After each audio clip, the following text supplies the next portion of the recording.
Everyone, welcome back to my channel. তোমরা সবাই কেমন আছো? আশা করি খুব ভালো আছো। তো আমার পরিবারের সমস্ত সদস্যদেরকে জানাই কার্তিক পুজোর অনেক অনেক অনেক শুভেচ্ছা। এবছর কার্তিক পুজো আমার বাড়িতে এই নিয়ে 4 বছর হবে।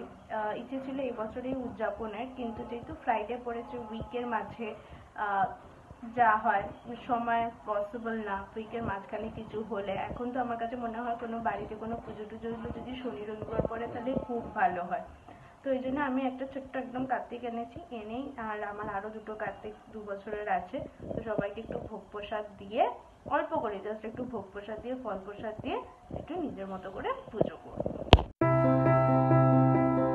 এটা কার্তিক পুজোর আগের দিন, মানে বৃহস্পতিবার দিন দীপক অফিস থেকে এলো। এসে তারপর আমরা 9টা নাগাদ বাজার করতে বেরিয়েছিলাম, যে সবজি কাকু।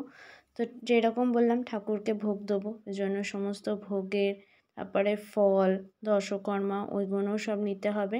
আর কিছু ওই কাগজ পেপারগুলোও নিতে হবে, সেগুলো শেষ হয়ে গেছে। তো দশকর্মার দোকানে এলাম, দশকর্মার দোকান থেকে এই সমস্ত জিনিসগুলো নিয়ে নিলাম। এবার আসল যে জিনিস সেটা হচ্ছে ঠাকুর নেয়া। তো খেলনা নেওয়া হচ্ছে, কিন্তু ঠাকুর অনেক দোকানেই দেখছি, কিন্তু এই যেটা হয় না, তোমার মন থেকে যতক্ষণ না আসবে ততক্ষণ সেইটা তোমার হয় না। তো ফাইনালি একটা ঠাকুর আমার খুবই, আমাদের দুজনের মনে লাগলো। তোমাদেরকে দেখাই, আমি এতগুলো ঠাকুরের মধ্যে আমার প্রিয় ছেলেটাকে নিয়ে আমরা দুজন বাড়ি ফিরছি। উঠে পড়েছি রিকশায়, এবার যাচ্ছি বাড়ির পথে।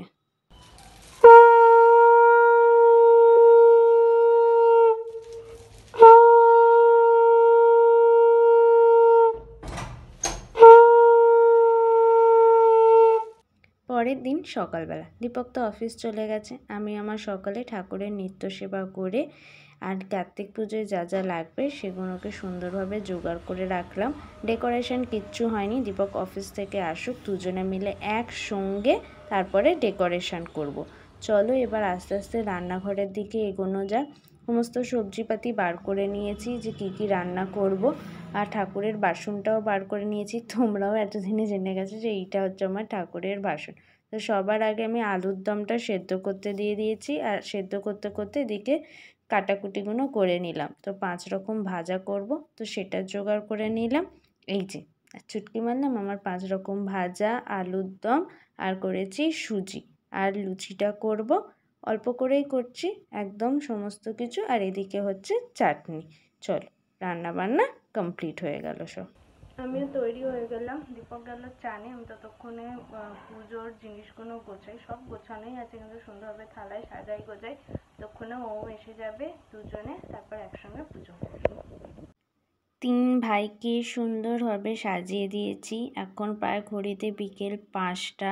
গলা দিয়ে আওয়াজও বেরোচ্ছে না উপোস বলে।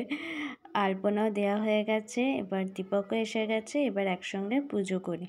ঠাকুরের জায়গাটা সুন্দরভাবে সাজিয়ে দিয়েছি, মঙ্গল প্রদীপ জ্বালিয়ে দিয়েছি। এবার ধূপদান দেখিয়ে ধূপটা দিয়ে তারপরে আস্তে আস্তে ঘট পাতবো। আস্তে আস্তে সমস্ত কিছুই শুরু করব। জয় বাবা কার্তিকের জয়। পঞ্চশস্য আগে আলপনা যেখানটা ঘট পাতবো সেখানটা মাটি, গঙ্গা মাটি বসিয়েছি। তারপর ওখানে পঞ্চশস্য দিয়ে ঘটের মধ্যে স্বস্তিক চিহ্ন এঁকে গঙ্গা জল দিয়ে সুপুরি, তারপরে 1 নয়া যেটা দিতে বলে, মানে 16 আনা, তারপরে আম শাখা পান পাতা দিয়ে ঘট পেতে ঘটে চাঁদমালা দেবো, পইতে দেবো, আর হচ্ছে বেল পাতা, যেটা খুবই দরকার। সমস্ত ঘট পাতা হয়ে গেছে। এবার গণেশ ঠাকুরকে সবার আগে, যে কোনো পুজোয় তো সবাই জানি যে আগে গণেশ ঠাকুরের উদ্দেশ্যে দিতে হয়। তো এটা যেটা পান সুপারিটা দিলাম সেটা গণেশ ঠাকুরের উদ্দেশ্যে দিলাম। এবার আমার 3 ছেলেকে খাইয়ে দাইয়ে দুধ খাইয়ে এরপরে আমি পুজোটা শুরু করব। আর আরতি করব, তো সেটারই প্রস্তুতি করছি। কথা পড়া আমার হয়ে গেছে, এরপরে আরতি শুরু করব। সবারই একটা প্রশ্ন থাকে পুজো করা আমি কোথা থেকে শিখেছি। আমি আবারও বলি, পুজো করা আমি আমার বাবার থেকে শিখেছি। বাবা ছোটোবেলায় যেটা দেখতাম বাবাকে করতে, সেটাই আস্তে আস্তে বড় হয়, তারপর বড় হতে হতে দিদির কাছ থেকে।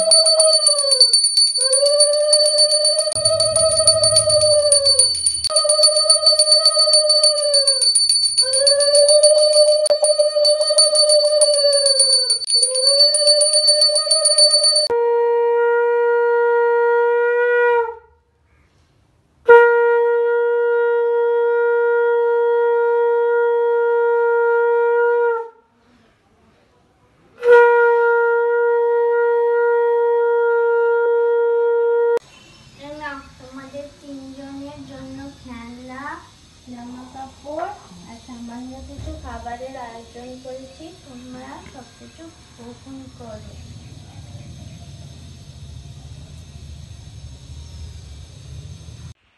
এই যে শাড়িটা দেখছো, এই শাড়িটা আমাকে দিদি ভাই পুজোতে দিয়েছে। তো ভাবলাম মানে কার্তিক পুজো একটা নতুন শাড়ি ভাঙতে হয়, তো এই শাড়িটা ভাঙা হয়নি, তো ভাবলাম এই শাড়িটাই পরে পরি। সন্ধে হয়ে গেছে, ঠাকুরের জায়গাটাও আমি পরিষ্কার করে দিয়েছি, আর ওদিকে ঠাকুরকেও সন্ধে দেবো, এখন তার প্রস্তুতি চলছে। মোটামুটি সব পরিষ্কার হয়ে গেছে, এবার সন্ধে দেবো। সন্ধে দেওয়া হলো, চেঞ্জ করলাম, ফ্রেশ হলাম, কারেন্ট ছিল না মাঝখানে। সব বাসনও পরিষ্কার, রান্নাঘরও। এবার খাবো একটু চা, যেটা খুবই দরকার। আসলে সারাদিন উপোস ছিলাম না, তো ওই যা হয় একটু অম্বল অম্বল টাইপের হয়ে গেছে। তারপর একটু জিরা চা খাবো। দীপক মনে হয় না এখন উঠবে, ও ঘুমাচ্ছে, সবে 7:45 মতো বাজে। আমি একটু জিরে চা খাই, তারপরে অনেক সকাল থেকে ফোন এসছে, সেগুলো এখন সব অ্যান্সার দিতে হবে। তাহলে চলো আজকে এত দূর অবধি রাখছি। যদি কিছু ভালো লেগে থাকে তাহলে like, comment, share and subscribe করতে ভুলো না। খুব শীঘ্রই দেখা হবে আবার একটা নতুন ব্লগে। ততক্ষণের জন্য টাটা, আর সবাই খুব খুব খুব খুব ভালো থেকো।